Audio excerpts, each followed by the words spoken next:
Hey, everybody, and welcome back for another deep dive. Today we're going to be diving into the commercial auto insurance market in 2025. And to do that, we've got some excerpts here from a report called 2025 Commercial Auto Insurance Market Outlook.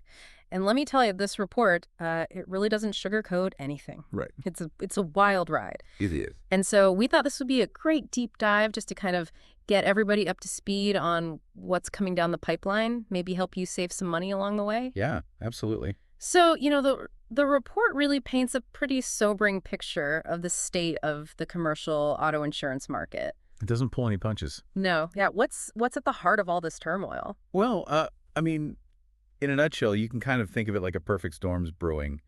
We're seeing this huge surge in claims costs. Yeah.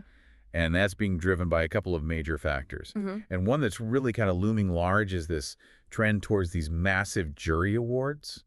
They're calling nuclear verdicts. Nuclear verdicts. Okay, that sounds intense. It's definitely a trend that's sending shockwaves through the industry, especially in the trucking sector. We're talking jury awards that are so large that they could potentially bankrupt a company. And it's not just a few isolated cases. This is like a consistent upward trend that we're seeing. Trucking verdicts have been climbing over 50% annually for the past decade. Wow, 15% a year for a decade. Yeah, it's a steep climb. Yeah. That's huge. I mean, are juries just more sympathetic to plaintiffs these days, or is there something else going on? It's a very complex issue, but there does seem to be a shift in societal attitudes. Maybe there's a growing distrust of large corporations, and juries may be more inclined to see them as having, deeper pockets that can handle these massive payouts. And let's not forget, the plaintiff attorneys are becoming increasingly skilled at presenting their cases in a way that really elicits these emotional responses from jurors. So it's like a mix of social trends and legal strategy at play. Exactly. So how does this impact, someone out there running a business that needs commercial auto insurance? Well, imagine you're an insurance company, and you're seeing these enormous verdicts being handed down, and, it's only a matter of time before one lands in your doorstep. You have to adjust your risk calculations, and that means raising premiums across the board. So even if I have a perfect safety record, my rates are still going up because of these nuclear verdicts happening elsewhere. That's right. That seems a little unfair. I understand why you'd feel that way, but unfortunately, that's how insurance works. It's all about spreading the risk. And when the overall risk level increases, everybody feels the impact. It's like this ripple effect, Right. Okay, so nuclear verdicts are driving up costs. What's the other major factor you were talking about that's kind of contributing to this perfect storm? Well, the other one is the rising cost of repairs. And this is where things get a little ironic. Okay. You'd think, with all the advanced safety features in vehicles these days, that accidents would be less severe and repairs would be cheaper, right? Yeah, that's what you'd expect. I mean, safer cars should equal fewer costly repairs. So what's going on? Well, it turns out these advanced safety features, while they are making our roads safer, they're also making vehicles significantly more complex and expensive to repair. Think about all the sensors and cameras and computerized systems in modern vehicles, especially all those driver assist systems that everyone's raving about. Okay, so more tech equals more things that can break. Right. And I bet those parts aren't cheap to replace. Exactly. We're talking about specialized components that often require skilled technicians and proprietary software to fix. And it's not just about fixing the broken parts either. It's also about recalibrating all these interconnected systems after an accident, which adds another layer of complexity and cost. So even a minor fender bender could lead to a surprisingly hefty repair bill. You got it. AAA actually did a study that found that vehicles with driver assist systems can cost twice as much to repair as those without them. Wow, twice as much. And then those costs inevitably get passed along to insurance companies and ultimately, guessed it, back to us in the form of higher premiums. Right back to the consumer. Okay, so we've got massive jury awards. We've got increasingly expensive repairs, both driving up insurance costs. What else should businesses be bracing for in 2025? What other factors are contributing to this challenging landscape? Well, there's another big piece of this puzzle that we need to talk about, and that's the driver shortage. Okay, I've heard about this, but how does a shortage of drivers affect my insurance premiums? Well, it's a chain reaction, really. The American Trucking Association is predicting a shortage of about 82,000 drivers by the end of next year. And they're saying it could balloon to a staggering 160,000 by 2030. Wow, those are some scary numbers. What's causing this shortage? Well, it's a combination of factors. You've got an aging workforce, with many experienced drivers retiring and not enough younger people coming in to replace them. There are some barriers to entry, like the need for specialized training and commercial driver's licenses. And then there's the lifestyle itself. Long hauls, a time away from family. Right. It's not for everyone. It's a demanding job. It is. So if there aren't enough qualified drivers out there, what are companies doing to fill these open positions? Well, some are getting creative with recruitment, offering signing bonuses, better benefits, things like that. But unfortunately, many companies are being forced to lower their hiring standards just to keep their trucks rolling. And that sounds like a recipe for trouble. It is less experience. Drivers are statistically more likely to have accidents, which, as we've already discussed, drives up claims costs and ultimately leads to higher premiums for everyone. It's a vicious cycle. Okay, so we've got nuclear verdicts, expensive repairs, a driver shortage, and we haven't even talked about electric vehicles yet. I'm guessing those are shaking things up too. They absolutely are. EVs are becoming increasingly popular in commercial fleets. And while they offer some potential benefits in terms of sustainability and fuel efficiency, they also present some unique challenges for the insurance industry. All right, so EVs are the next curveball in this insurance saga. Where do we even begin unpacking that? Well, let's start with the elephant in the room. Cost. EVs are still relatively expensive compared to traditional gas-powered vehicles, especially when you factor in things like specialized charging infrastructure and the potential for battery replacements down the road. Okay, so higher upfront costs for EVs mean higher insurance premiums. That makes sense. But is that the only factor driving up insurance costs for electric vehicles? Definitely not the dead. The cost of repairs is another major concern. EVs often require specialized parts and expertise to fix, and even seemingly minor damage can result in hefty repair bills. I see what you mean. More specialized tech probably means fewer qualified technicians, longer wait times for parts. Right. And what about those batteries everybody's talking about? Aren't those a potential insurance nightmare? Batteries are a big one, both literally and figuratively. They're the heart of an EV, and replacing a damaged battery can be incredibly expensive. Plus, there's the added risk of battery fires, which are notoriously difficult to extinguish. Oh, yeah. And can cause extensive damage. So EVs bring a whole new set of risks and costs to the table. You do? This is a lot to digest. It is. And to add another layer of complexity, there are also concerns about cybersecurity risks associated with EVs. Cybersecurity? Wait, are we talking about hackers taking control of self-driving trucks? It's not quite that dramatic, but it is a legitimate concern. EVs are essentially computers on wheels. They're connected to the internet and rely on complex software systems, which makes them vulnerable to hacking and cyber attacks. I hadn't really thought about that before. So what kind of risks are we talking about? Well, I mean, are insurers worried that hackers could cause accidents or steal data? I mean, those are definitely possibilities. While those types of incidents are still relatively rare, they do represent a potential risk that insurance companies need to factor in when calculating premiums. It sounds like the world of commercial auto insurance is getting a whole lot more complicated in 2025. It is. What are businesses supposed to do with all this information? How can they even begin to navigate this challenging landscape? That's a great question. And that's exactly what we'll be exploring in the next part of our deep dive. We'll be sharing some practical tips and strategies from the 2025 Commercial Auto Insurance Market Outlook Report to help you stay ahead of the curve and protect your business.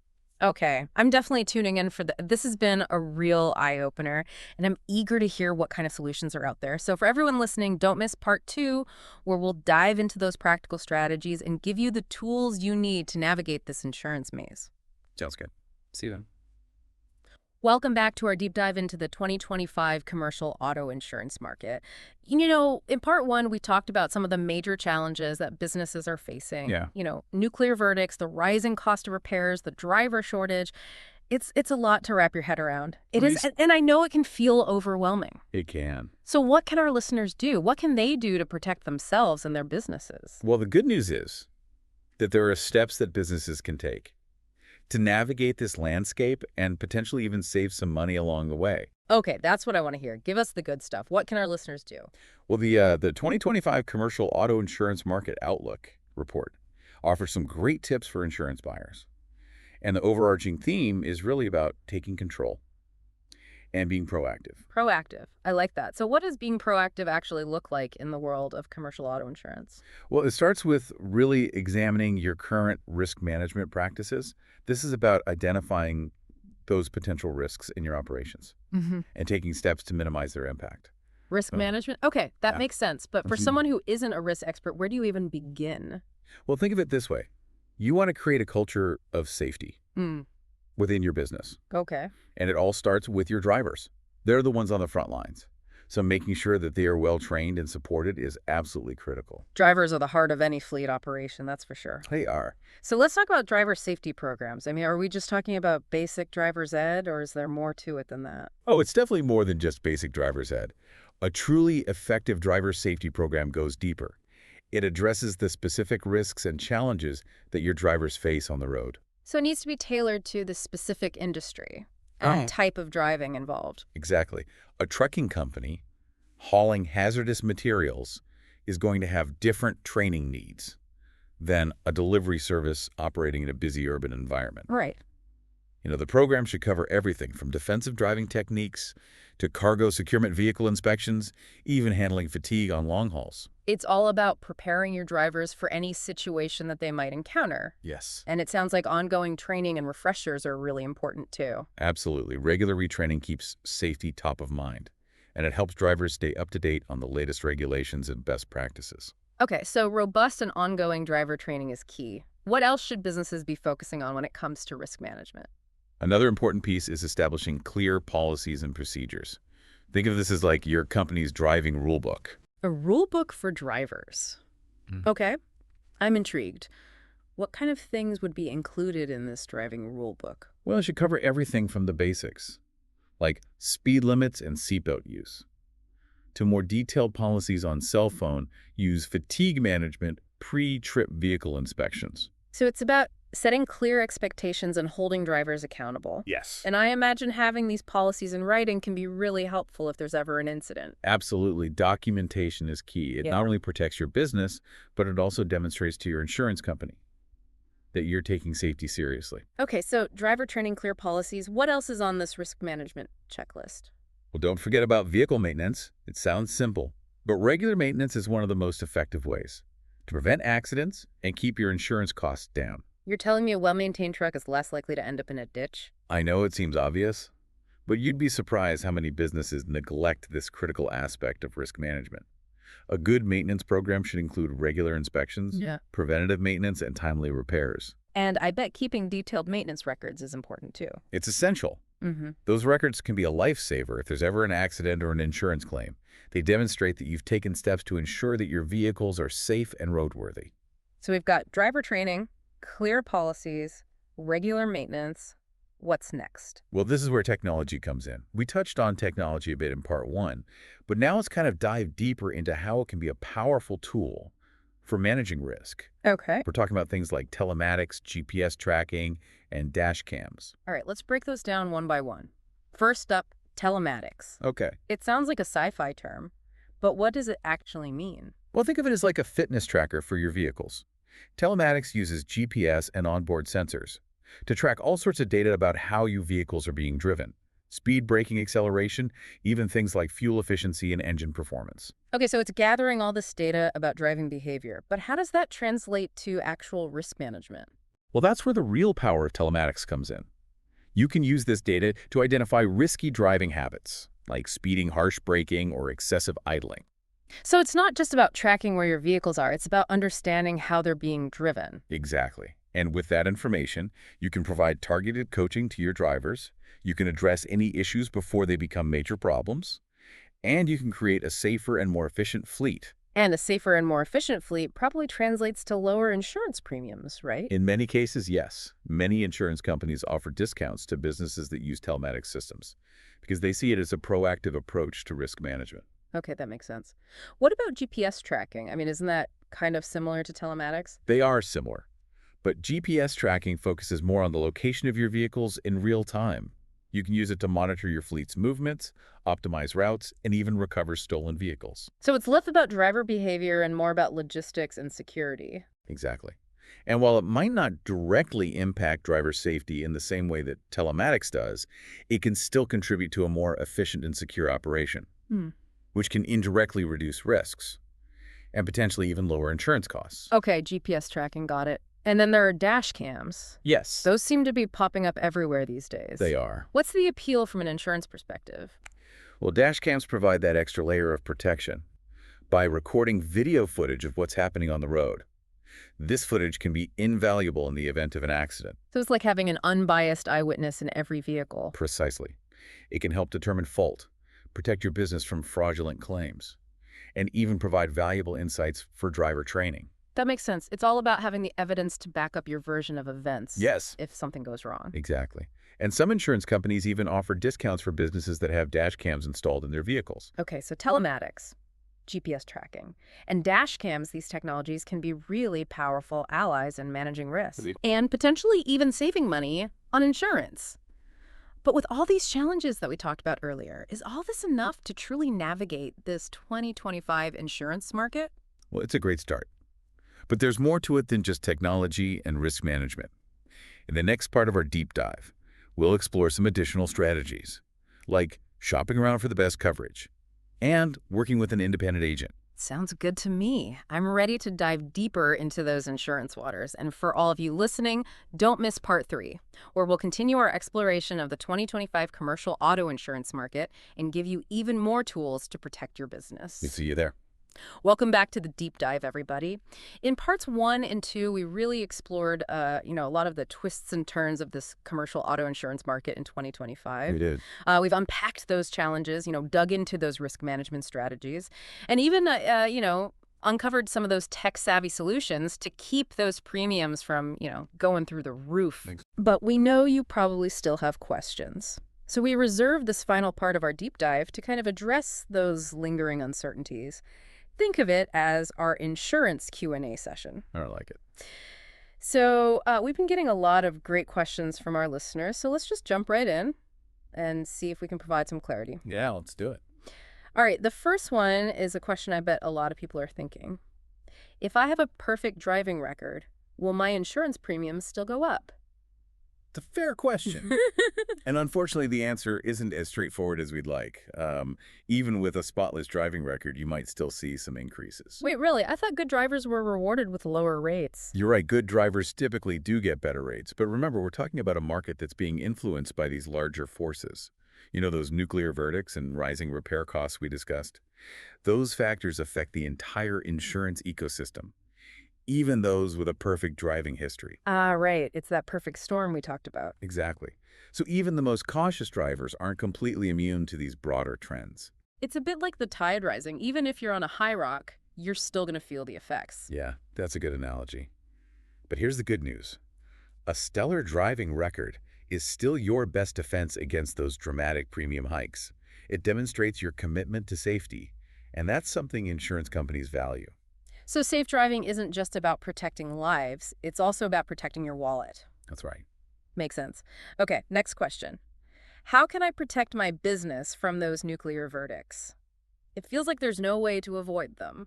I understand that feeling those verdicts can seem so unpredictable and completely out of your control. It's like this looming threat that you can't quite grasp. So is it just a matter of crossing our fingers and hoping for the best? Not quite. While you can't entirely eliminate the risk, there are proactive steps that you can take to dramatically reduce your exposure. Okay, give us the inside scoop. What kind of proactive steps are we talking about? Well, remember, those risk management strategies that we discussed, those are your secret weapons in this fight. Robust driver training programs, strict safety protocols, meticulous documentation. These all build a solid defense. So if a lawsuit does happen, you're in a much stronger position to demonstrate your company's dedication to safety. Exactly. It shows that you've taken every reasonable precaution to prevent accidents. And on top of that, it's also wise to consult with legal counsel specializing in transportation law. They can help you ensure that you're following best practices and staying ahead of any regulatory changes. Great advice. All right, let's shift gears to a question that's popped up a lot. With electric vehicles becoming more popular, should I switch my fleet to EVs to save on insurance? The EV dilemma. It's a hot topic, Yeah. and the answer, unfortunately, isn't a simple yes or no. While EVs are often associated with, sustainability and fuel savings, their impact on insurance is still a bit of a mixed bag. Right, we talked about how those higher repair costs and potential battery issues can actually make insuring EVs more expensive in the short term. That's right. And that's a key factor to consider when weighing the pros and cons. While there might be long-term benefits, those upfront costs and potential risks associated with EVs might not translate to immediate insurance savings. So it's not a simple switch and save scenario. Right. There's more to consider. Definitely the best approach is to do your research. Carefully consider your specific needs and budget, and have a conversation with your insurance provider to understand how a switch to EVs might impact your premiums. Okay, let's tackle a question about those futuristic self-driving trucks. Are autonomous vehicles really the future of commercial auto insurance? Will they eliminate all the risks? Autonomous vehicles are definitely generating a lot of buzz, and for good reason. The technology is rapidly evolving, but it's important to remember that we're still in the early stages of this transformation. Right, and we talked about how while self-driving trucks have the potential to improve safety and efficiency, there are still regulatory hurdles, liability concerns, and even ethical considerations to address. Exactly. And it's going to take time to iron out all those complexities. So while the dream of a fully autonomous fleet with zero accidents is appealing, the reality is likely going to be a much more gradual transition. So those robots aren't going to be taking over the wheel anytime soon. Probably not. And even when they do, there will still be a need for insurance, albeit in a different form. The risks might shift from driver error to things like software malfunctions or cybersecurity breaches. So the future of commercial auto insurance might look very different, but it's not going away entirely. Right. Okay, final question before we wrap things up. What's the single most important thing I can do to prepare for the 2025 commercial auto insurance market? If I had to choose one piece of advice, it would be this: stay informed. Stay informed. Okay, that sounds simple enough, but how do you stay ahead of the curve in such a complex and constantly evolving market? You're right, it's easier said than done. But there are resources available to help you stay in the know. Subscribe to industry newsletters, follow relevant blogs and podcasts, attend webinars, anything that keeps you updated on the latest trends, regulations, and technologies. And maybe even listen to a certain insightful podcast that dives deep into these complex topics. Exactly.